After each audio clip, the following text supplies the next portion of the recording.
Last week we talked about how to go from working full-time to being a full-time author. Now you may be the type of person who still needs to work full-time, and that's perfectly okay because you and me are in the same boat.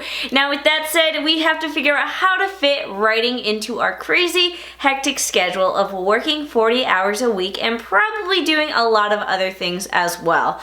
If that sounds like you, be sure to stick around because at the end of this video there will also be a free download that you'll be able to use to help create your writing schedule.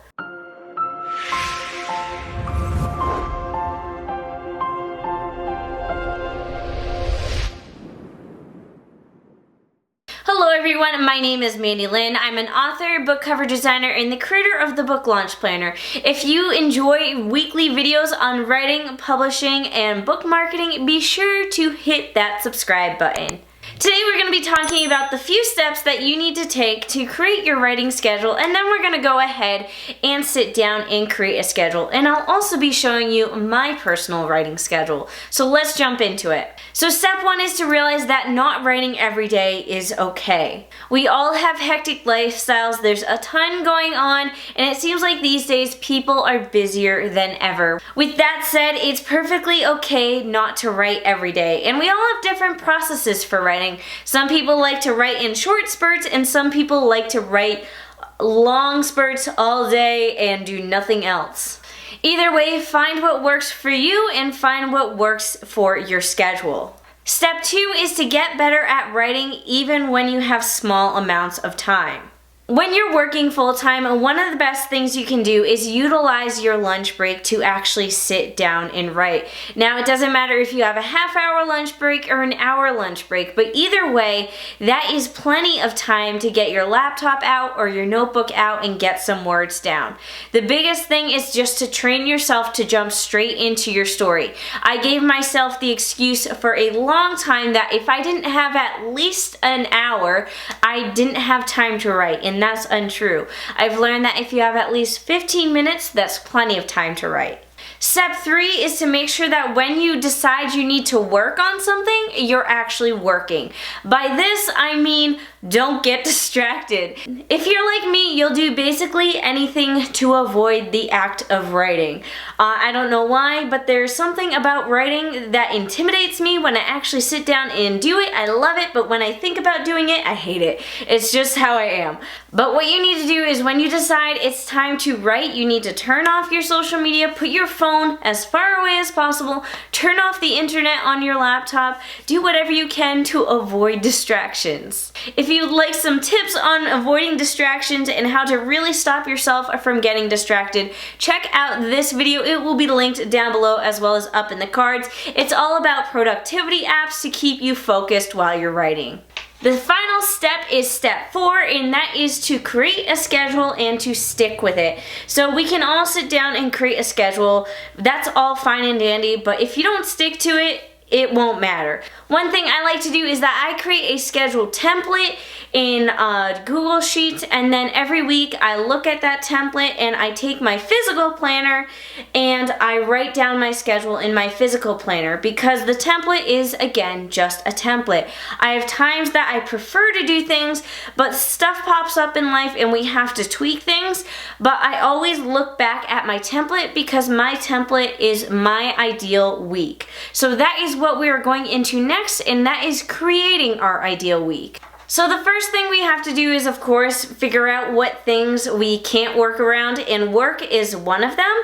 So we all know we have to go to work. That's unavoidable, it's in our schedule. But everything around work is flexible. So what I want you guys to do is to make a list of things that you want to accomplish every week. Besides writing, let me know what type of things you want to fit into your schedule by leaving a comment down below.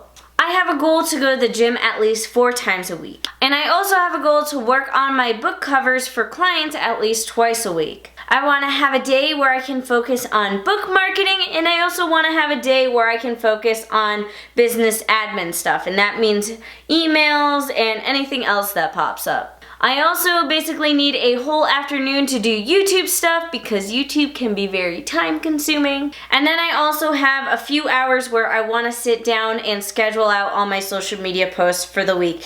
And last but not least, I also want a pretty decent chunk of time just for me. And that can be doing anything that I genuinely just plain enjoy. I think that was the biggest thing I failed to do in 2019 is that I didn't schedule in me time. That's not to say I didn't have fun and goof off occasionally, but I didn't do it often enough. And what would happen because of that is that I would get so burnt out that I would spend the next week or maybe even a month accomplishing almost nothing just because I was so exhausted. Now, with all that aside, I'm now going to take you over into Google Sheets and walk you through how I created my schedule there. So here we are in my 2020 schedule. This is just kind of a rough outline that I create for myself. So what you see here is basically my work schedule and everything else filtered in around it. You can see that my goal, like I said earlier, my goal is to go to the gym 4 times a week. I will admit I have the gym on here every single day. That does not mean I get to the gym every single day. So I kind of use this as a template to work off of. Like, this is what my ideal week would look like, but it's not the end of the world if that doesn't happen. So you can see I kind of color code things, and I would recommend doing the same just because I don't know about you guys, but I'm a very visual person. So on the days I work from home, which is Tuesdays and Thursdays, I go to the gym like first thing when I wake up. I just wake up and I get dressed and I go straight to the gym. I come home, I shower, and then I work from home.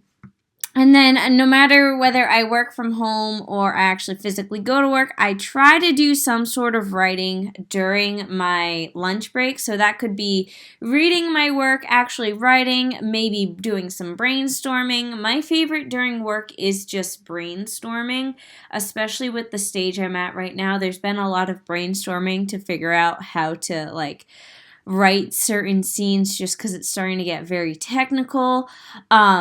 But that's why you see all these little writing spots. And I will admit, I don't write every day. Sometimes at work, especially when I'm physically at work, I just feel like pushed to my max. So sometimes on my lunch break at work, I'll just watch Netflix, and that's perfectly okay. And then you see when I come home from work, Mondays and Wednesdays, I try to go to the gym after work. And then on Monday nights, I prep all my YouTube content. So I do all the editing, I do all the uploading, I do some SEO optimization.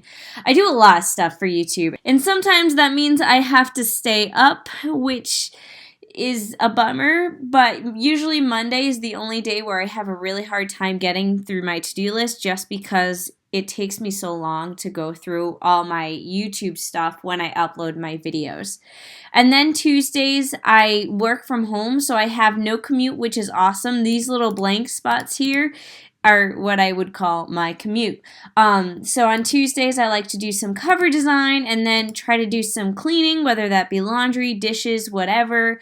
On Wednesdays after work, I go to the gym and then try to get to client covers if I have time. Thursdays, I'm working from home, so I will actually spend the whole afternoon of Thursday just doing business admin stuff, and that can just be almost anything. So anything that's been piling up on my to-do list throughout the week, I do on Thursdays, or at least I try to do on Thursdays. Then Fridays after work, I celebrate the coming of the weekend, and that is my me time. Here you have some examples of my me time. That's scrapbooking, reading, or just watching a movie. I will admit sometimes all this business stuff overflows into Friday, which I'm not a huge fan of, but I rather get through my to-do list than be stressed out. And then we have weekends. So you can see here on the weekends I go to the gym. Realistically, I tend to avoid the gym on Sundays. I don't know why. It's just a habit I have. And then I will try to do some authorly stuff. So WIP is work in progress. So that would be just more writing. You can see it's the same color, but for whatever reason, I have it labeled as WIP. And, well, it seems more pleasing to have it labeled as writing. And I try to do it in the morning just because otherwise I will put it off all day. I've done it many, many times where I'm like, I'll do it later, I'll do it later, I'll do it later, and then all of a sudden it's time for bed. So I try to do that first thing. I'm the type of person that kind of enjoys doing marketing. Like, that is my full-time job, so I enjoy it. Almost more than writing, because writing is hard. But I put my marketing as something I do afterwards, because otherwise I'll never get the writing done. So you can see here on Saturdays, I do just regular old marketing / make better. And by make better, I mean I tend to have like a monthly calendar where for that month, I want to focus on making one thing better. So for example, like I'll spend some time improving like my book listing on Amazon, whether that be tweaking with the book blurb a little bit to make it more like interesting for people to read, to maybe make it more clickable. I don't know. I'd like to do that a lot, where I just kind of go and look back at things I've already done and just say to myself, how can I make this better to help improve sales? Then Sunday, like I said, if we're being realistic, this gym does not exist. I tend to sleep in on Sundays. I might get some writing done, but the one surefire thing I do on Sundays, and every single Sunday, is schedule all my social media posts for the week. Otherwise, I would never get it done. I would never post on social media, and what I would post on social media would be very haphazardly put together. So Sundays is the day where I kind of prep all my Patreon content, and I schedule all of that out. I pre-write all my Instagram posts, I pre-schedule all my social media posts, and all of that, so I don't have to worry about it too much during the week. Now, I will say I definitely don't work every single day on the weekend. This is kind of what a weekend, if I was free and not busy doing anything, would look like. But most of the time, I will have something going on either Saturday or Sunday. And if that's the case, I kind of just jumble everything into one day, which, I don't like doing, but it's possible. So that's my week, but I kind of want to walk you through what a typical writer's week would look like. So I've gone ahead, and this is actually a free little download you guys will have today. It's just a blank template, so you guys can put in your own work hours, you can put in your own schedule, and all of that. So if you want to download this, it's linked down below. But today I have this kind of halfway filled in one, so I kind of filled in a 9-to-5 schedule. So here we have a 9-to-5 schedule. When I worked my old job, one of my favorite things to do was actually to wake up really early and do writing right away. So I would wake up at like 5:30 and start writing by 6 a.m. So I'm just going to put all that in here, because this used to be my schedule. This was actually kind of how I got She's Not Here written, because otherwise it never got written. Let's see. I want a light pink. Is that, that's not pink. So let's see. That should work. Okay, so yeah, like I said, I like to color code things, and maybe you're the type of person who likes to spend Saturday mornings writing as well, in which case I'm going to just highlight this and make it pink, and then put writing. Ta-da! And if we're being realistic, if you really want to like color code things, you would do it for how long you need to be writing for. So if you say need to be out the door by 8, maybe you want to start getting ready at like 7:30. So you'll have all this time to actually do some writing. And then if you wanted to, you could schedule in some writing during your work schedule. But if I were you, if you spent all morning writing, I would use your lunch break as reading time. So I'm just going to make that green and put reading. So if we have all that said and done, we have some writing in the morning, writing on Saturday. So you've kind of got your writing schedule figured out. So then let's say we're home by 6 and you want to make dinner, and we'll just dedicate this whole time here to dinner. You may have noticed I didn't do that in my actual schedule. That's because I'm still figuring that part out. That's why we make these calendars editable. Maybe you like to do some crafts on Monday to kind of help ease the blow of Monday. Maybe you like to do some like yoga. Either way, you can put all these sort of little things into your schedule here to just do whatever you want and leave some wiggle room if you'd like. And then we can put, actually, instead of dinner on Friday, we're just going to put this whole chunk of time as me time, because maybe you'll go out to dinner. Who knows? Maybe that's how you celebrate. So we're going to put me time here, and you can figure out whatever that means to you. So just to make the schedule a little more interesting, let's add in a few more things. Maybe you start off your Sunday morning with like a yoga class. And this is just me like playing around with stuff. Like obviously this isn't my schedule. You guys already saw my schedule. And maybe if you are the type of person who owns your own business, maybe after you spend some writing time in the morning, you want to take the whole Saturday, the whole rest of the day on Saturday to do business work or whatever. So that could just be answering emails. That could be doing some marketing. That could be scheduling content. That's not how you spell that. Oh my goodness, I'm having a tough day today, but you get the point. So all of this is fillable. You can color code it so you can see where you're spending your time doing stuff. You can see if you're spending too much time doing one thing, or maybe you're not spending enough time doing writing. Like if you fill out your calendar and you look at it and you're like, oh boy, I don't see enough writing opportunities on here. That's when you need to say to yourself, okay, I gotta move some stuff around.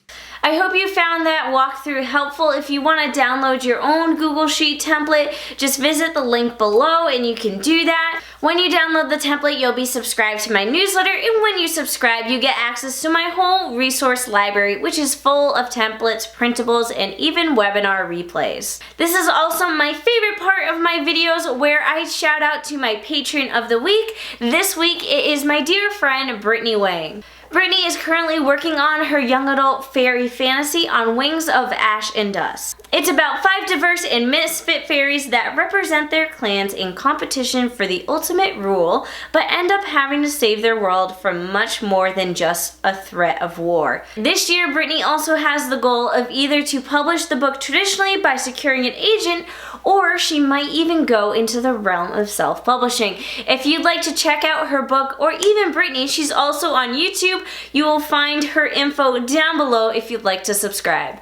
If you would like to be featured as one of my patrons of the week, be sure to just join me over on Patreon. There's also a lot of fun and exclusive content that you can unlock there, and that includes videos, the occasional webinar, and podcasts. If you found this video helpful, let me know by giving it a thumbs up and commenting down below. And of course, if you'd like to see future videos, be sure to hit that subscribe button and the notification bell. And of course, I have a playlist here that is perfect for you if you are interested in learning more about marketing your book and all that sort of jazz. So be sure to click and keep watching.